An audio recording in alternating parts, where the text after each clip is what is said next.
दूर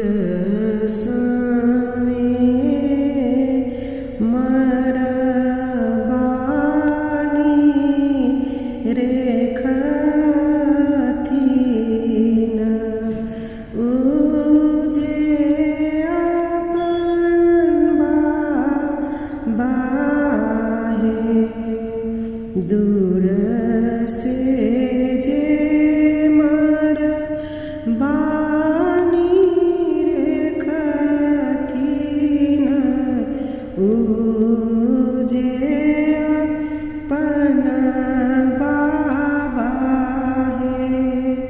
आजू मन रथ पुरी गेल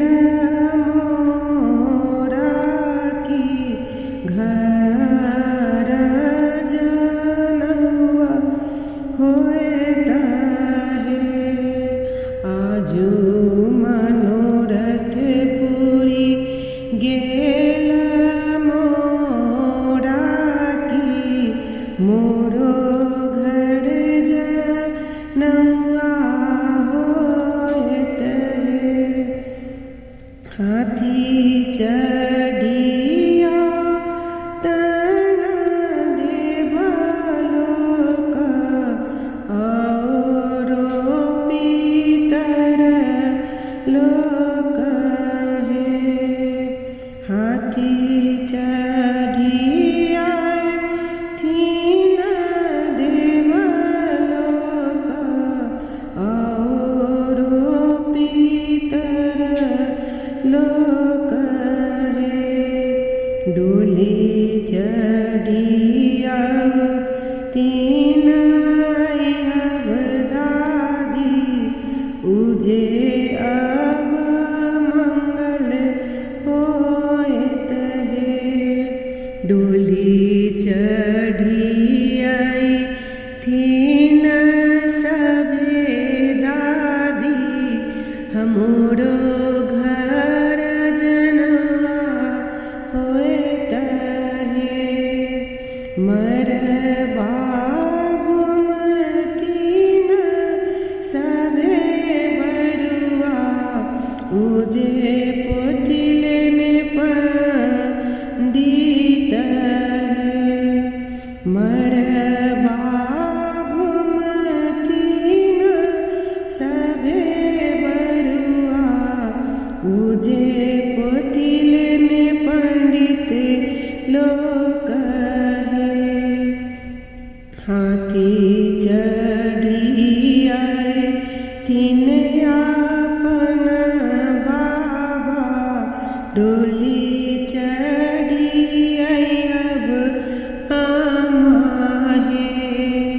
हाथी चढ़िया तीन अपन बाबा डोली चढ़िया अब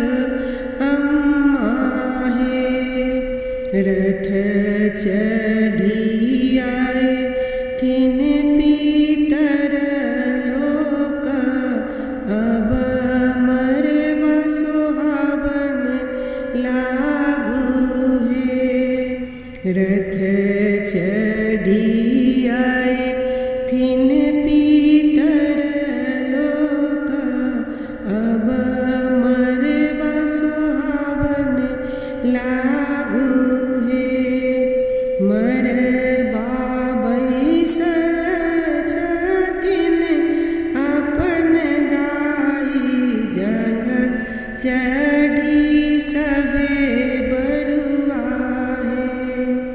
मरबा बैसल छथिन अपन दाई जंघ चढ़ी सभे बरुआ है। पंडित पोथिया उचारल अब मोन हरसित है। पंडित पोथिया उचारल अब मन हरसित है। सखी सब मंगल गावथिन पंडित होम कराओगे।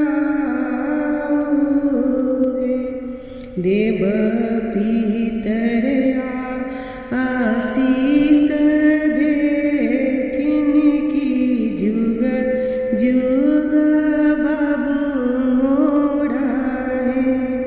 देव पितर आशीष देथिन जुग जुग सभे बरुआ हे।